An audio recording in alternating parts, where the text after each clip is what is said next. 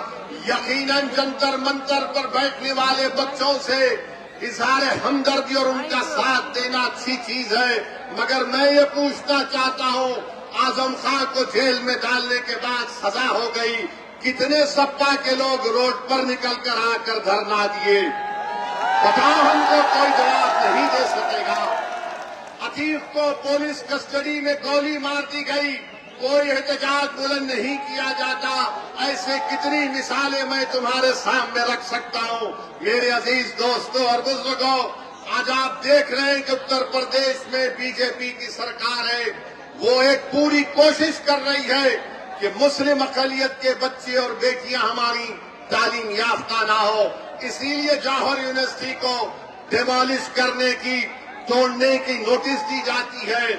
اس بات کا یقین کر لیجئے کہ B J P R S S کی ہندوتوا کی آئیڈیالوجی نہیں چاہتی کہ بھارت میں مسلمان طاقتور بنے، یہ کمزور کرنا ہم کو چاہتی ہے۔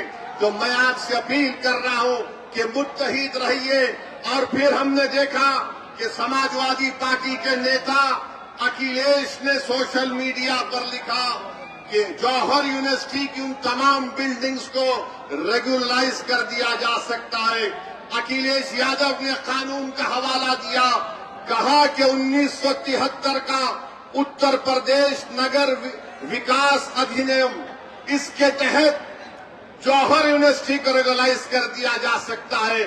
میں پوچھنا چاہ رہا ہوں سپا کے چمچوں سے،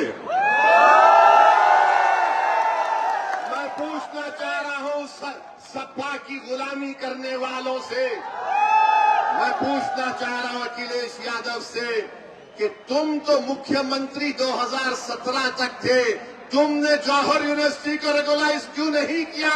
اگر 1973 کا قانون تھا تو تم نے کیوں نہیں کیا؟ تو سپا کے لوگ بولیں گے نہیں، اعظم نے ہم سے نہیں کہا تھا۔ تو اعظم جو کہیں گے تم وہ کرو گے۔ 5 سال تم مکھیہ منتری تھے، 1973 کا قانون کو تم نے استعمال نہیں کیا۔ اگر تم استعمال کرتے تو آج وہ یونیورسٹی کو نوٹس نہیں دی جاتی تھی۔ میرے بھائی، یہ ان کا دغلاپن ہے، یہ ان کی منافقت ہے کہ جب مکھیہ منتری تھے تو اس بلڈنگ کو بچا سکتے تھے، مگر آج کیونکہ چناؤ آ رہا ہے، آپ کے ووٹ حاصل کرنے کے لیے اس طرح کی جھوٹ کو آپ کے سامنے بیان کیا جا رہا ہے۔ میرے عزیز دوستوں اور بزرگوں، پھر آپ کو یہاں پر مجھے شوکت صاحب ذمہ داروں سے ملے اور بعض لوگ شکایت کیے کہ اسد صاحب ایسا کرتے ہیں۔ یاد رکھو یہ مراد آباد کی سرزمین ہے۔ 13 اگست 1980 کو کیا ہوا تھا؟ نوجوانوں میری اس بات کو اپنے ذہن میں یاد رکھو، اپنے دماغوں میں دلوں میں قلم بند کر لو کہ 13 اگست 1980 کو مراد آباد کی عیدگاہ کی گراؤنڈ پر جب لوگ خوشی خوشی عید الفطر کی نماز پڑھنے آئے تھے، 40,000 لوگ نماز پڑھنے آئے تھے، ان پر پی ایس ای کی طرف سے گولیاں برسا دی گئیں۔ جلیان والا باغ میں اتنے لوگ انگریزوں نے نہیں مارے، جنرل ڈائر نے اتنے لوگوں کو نہیں مارا تھا جلیان والا باغ میں۔ اس سے زیادہ مراد آباد کی عیدگاہ پر مسلمانوں کا خون اس زمین پر گرا، ان کو شہید کر دیا گیا۔ بتاؤ اس وقت اسد الدین اویسی کہاں تھا؟ بتاؤ اسد الدین اویسی پر انگلی اٹھانے والوں، میری عمر 11 سال کی تھی جب 13 اگست 1980 کو ہوا۔ بتاؤ تم اس کا کیا جواب دو گے؟ جنہوں نے اپنے خاندان پریوار کو کھو دیا، جنہوں نے اپنی ماں کو کھو دیا، آج آپ ہم کو انگلی اٹھا کر ہم پہ الزام لگاتے ہیں۔ ارے تم کھلا بول دو کہ تم سماجوادی پارٹی اور کانگریس کی چمچا گیری کرنے کی قسم کھائے ہو زندگی بھر۔ تم مسلم نوجوانوں کو ان کا مستقبل خراب کرنے کی قسم کھائے ہو۔ بتا دو بتاؤ تم نے کیا حاصل کیا؟ ارے اکھلیش مکھیہ منتری تھے، مظفر نگر کا کانڈ ہوا، 50,000 مسلمان بے گھر ہو گئے، اور تم آ کر اسد الدین اویسی کو گالی دیتے۔ ارے بکو گالی مجھے، میں کوئی فرشتہ نہیں ہوں، مگر یاد رکھو تمہاری جھوٹ اور تمہاری گالی، تمہارے الزامات میرے حوصلوں کو پست نہیں کر سکے گی۔ میں جب تک زندہ رہوں گا ظالموں سے مقابلہ کرتا تھا اور کرتا رہوں گا انشاءاللہ تعالی۔ تو میرے عزیز دوستوں اور بزرگوں، انشاءاللہ فکر مت کریے، آپ ویسا ہی ہوگا۔ اب آپ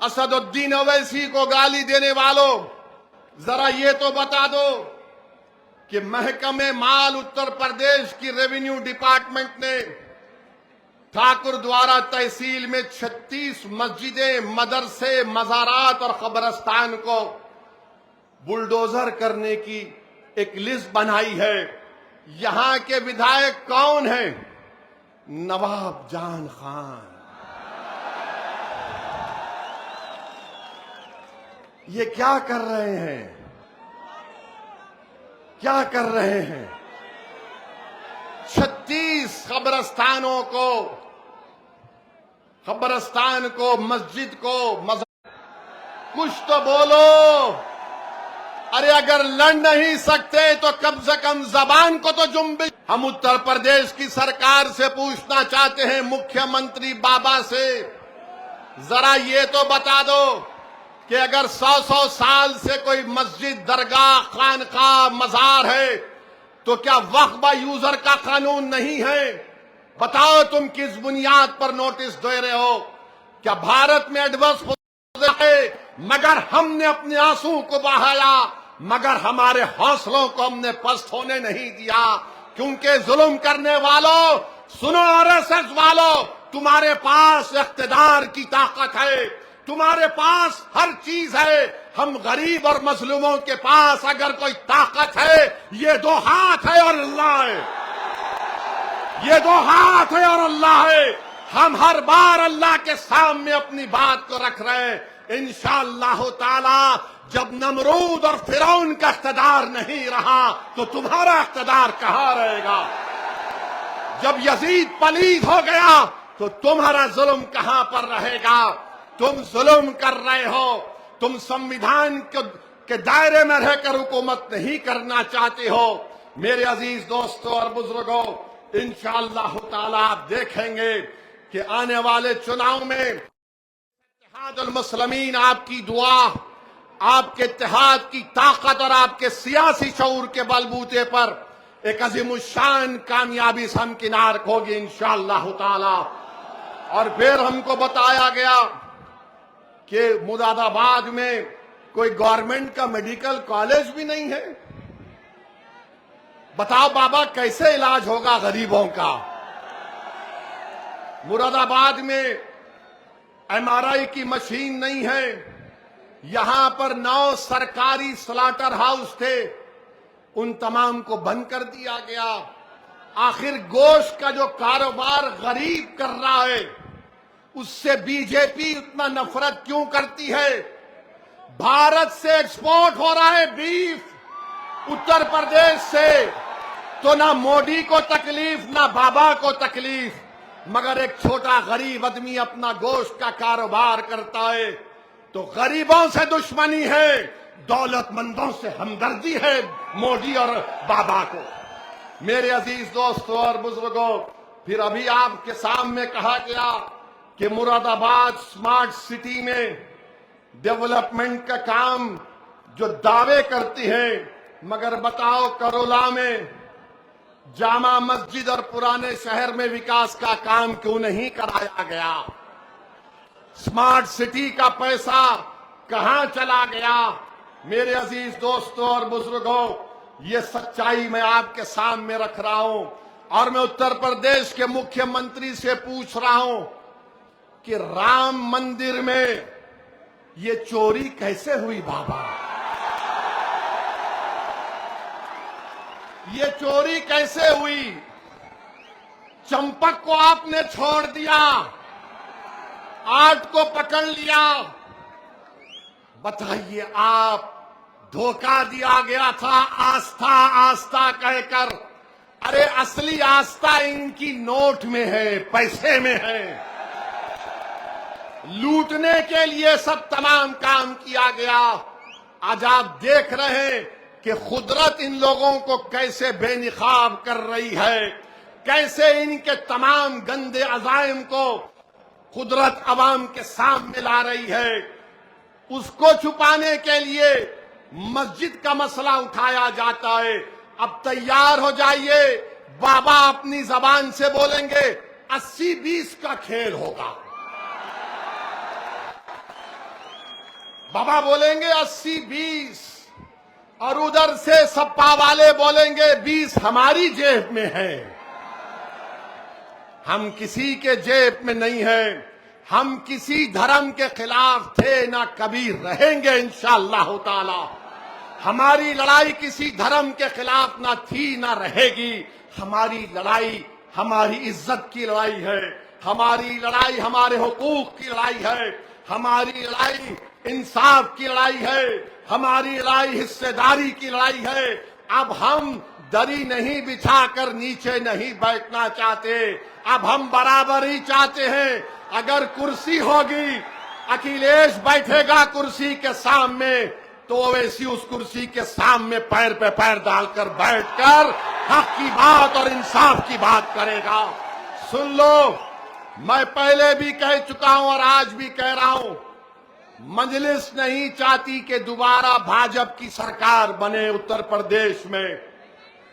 میں ہاتھ ملانے کو تیار ہوں، میں الائنس کرنے کو تیار ہوں۔ آج وقت ہے بات کر لو، بعد میں رونا نہیں چناؤ ختم ہونے کے بعد۔ ہم نہیں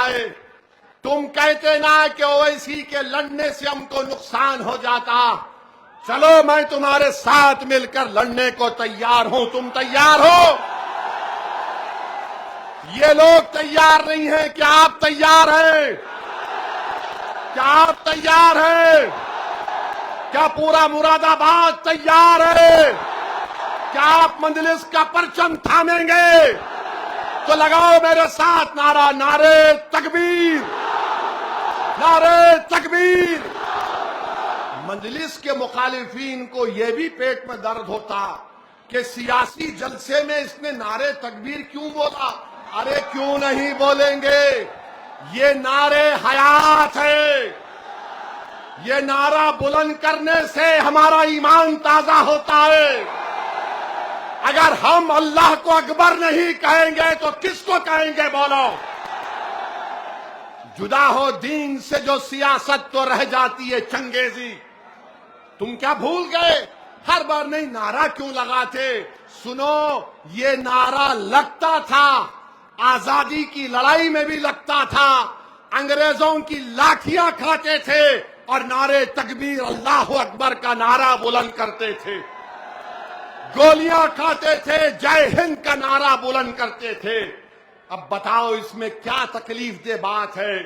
بہرحال میرے عزیز دوستوں اور بزرگوں، جو کچھ دلی میں ہوا میں اس کا کنڈیم کرتا ہوں کہ 4 بچوں پر مودی کے حکم پر پیلٹ گن چلائی گئی، جس میں ایک بچے کا نام شیخ ارشاد منصوری بھی تھا، جو جبل پور مدھیہ پردیش کا، جس نے BSc اور MBA کی تعلیم حاصل کی. اس پر پیلٹ گن کی گولیاں چلائی گئیں، 12 بور.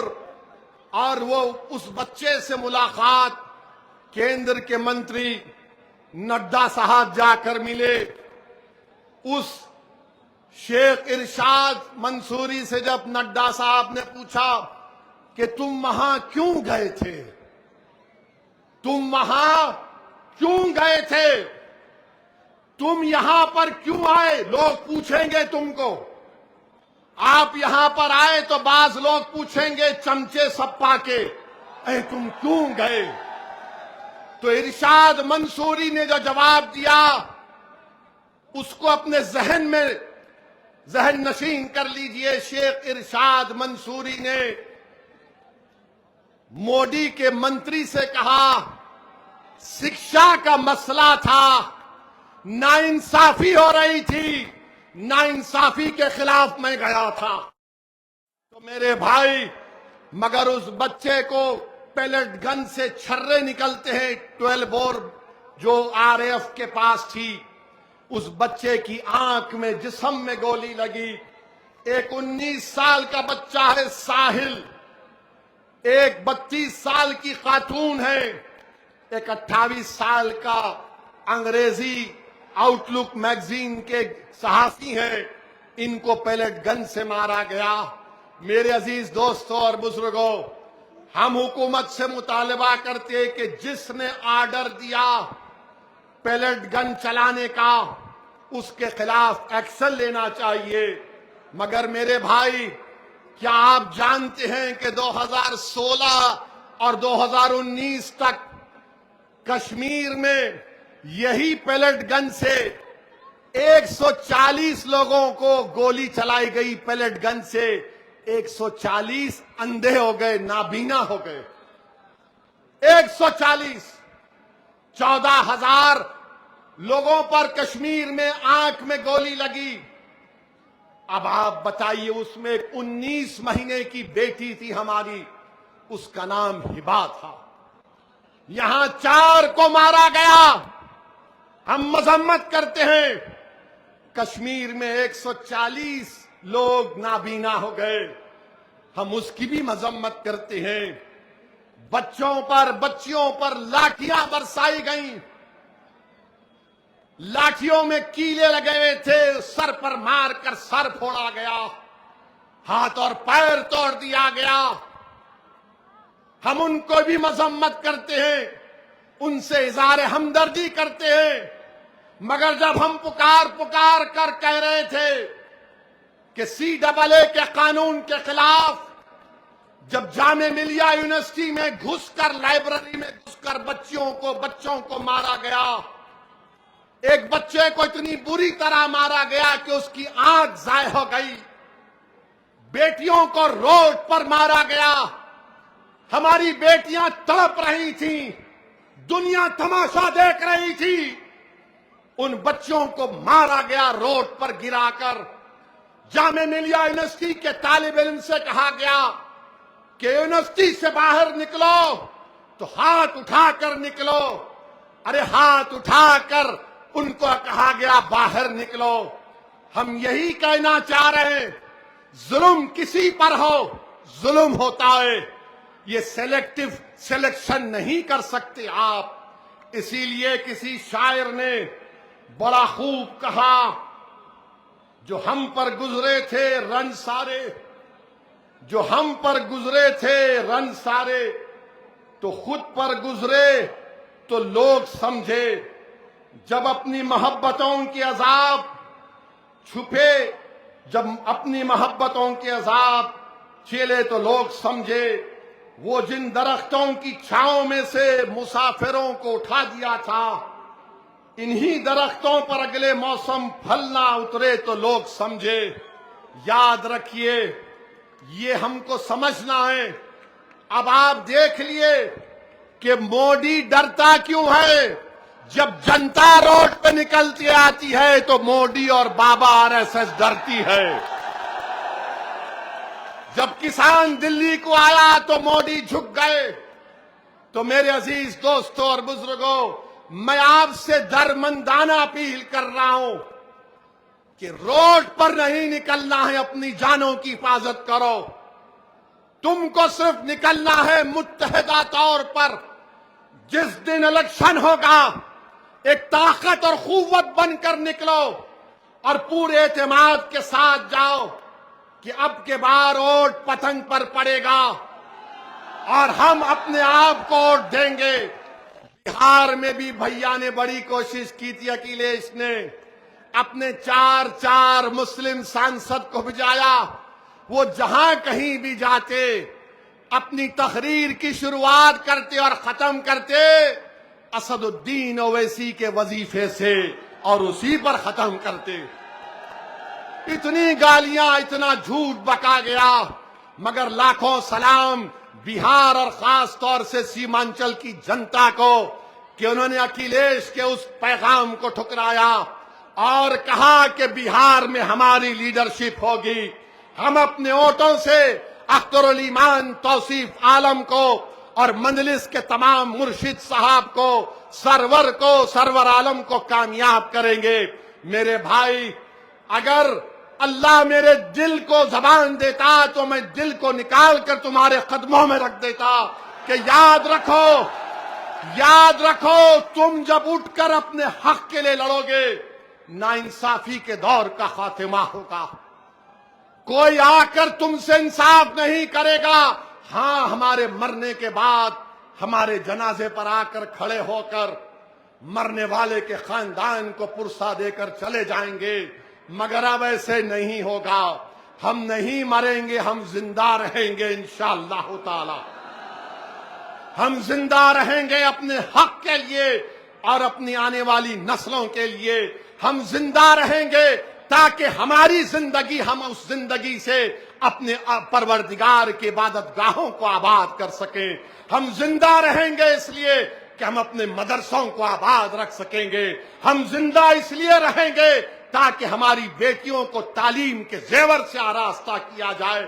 ہم زندہ اس لیے رہیں گے کہ کوئی ناانصافی ہم سے نہ کرے۔ یاد رکھو، اگر زندہ ہے تو زندگی کا ثبوت دینا پڑے گا۔ اور کیسے دینا پڑے گا؟ جذباتی تقاریر سے نہیں، نعروں سے نہیں، مگر اتحاد سے دینا پڑے گا۔ کیا آپ اتحاد کو مضبوط کریں گے؟ کیا آپ مجلس کا ساتھ دیں گے؟ میرے بھائی، یہ نوجوانوں، یہ لڑائی تمہارے مستقبل کی ہے۔ میں یہاں پر نیتا بننے کے لیے نہیں آیا ہوں، اور اللہ میرے دل کا حال جاننے والا ہے۔ میں یہی چاہتا ہوں کہ تم نیتا بنو، تم سانسد بنو، تم ودھائک بنو، تم لیڈر بنو، تم اس قلم سے اپنے مقدر کے فیصلے کرو۔ اللہ تم کو اتنی طاقت دے۔ یہ مجلس اتحاد المسلمین چاہتی ہے۔ انشاءاللہ تعالی 29 میں کوئی 80 سال کا شخص اس دیش کا وزیر اعظم نہیں بنے گا۔ کوئی 40-45 سال کا نوجوان اس ملک کے مقدر کو بدل دے گا، جہاں پر امن ہوگا، انصاف ہوگا، کسی کے پاس نفرت نہیں ہوگی۔ یہ مجلس اس کی کوشش کر رہی ہے۔ تو آپ تمام کا بے حد شکریہ۔ اور میں شکرگزار ہوں ایڈوکیٹ ظفر صاحب سنبھل سے آئے ہیں. یہ وہ آدمی ہیں جس نے اللہ کے گھر کی حفاظت کے لیے جیل کو جانا پسند کیا, ظالم سے سمجھوتا کرنے کو پسند نہیں کیا. ہم ظفر صاحب کا شکریہ ادا کرتے ہیں اور ساتھ ہی ساتھ ہمارے عرفان چودھری, دانش چودھری جو شاملی سے آئے ہیں, بلال چودھری, ناظم صاحب, ندیم جو علی گڑھ سے, شاداب علی گڑھ سے, افضل علی گڑھ سے اور فیض علی گڑھ سے آئے ہیں.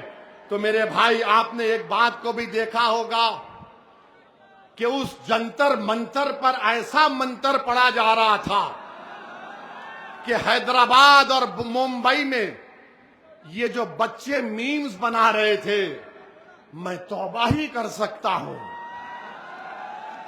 کیا کیا کر دیا آپ نے. موڈی کو نہیں چھوڑا, بابا کو نہیں چھوڑا, سنگ پریوار کو نہیں چھوڑا, سب کو بتا دیا. کیا کیا کر دیا آپ نے.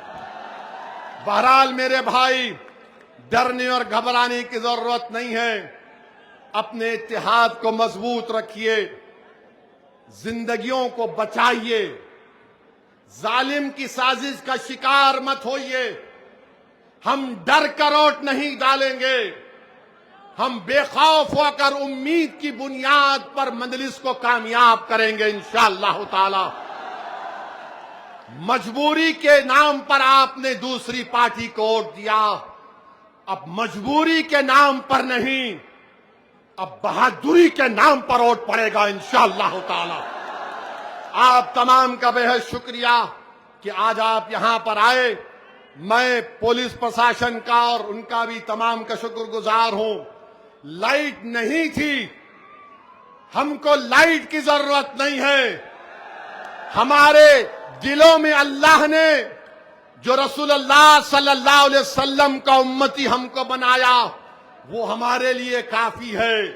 ہمارا وجود دنیا کے اندھیروں کو ختم کرنا تھا, ہمارا وجود دنیا میں ایک روشنی پیدا کرنا تھا, اور انشاءاللہ تعالی وہ ہو کر رہے گا.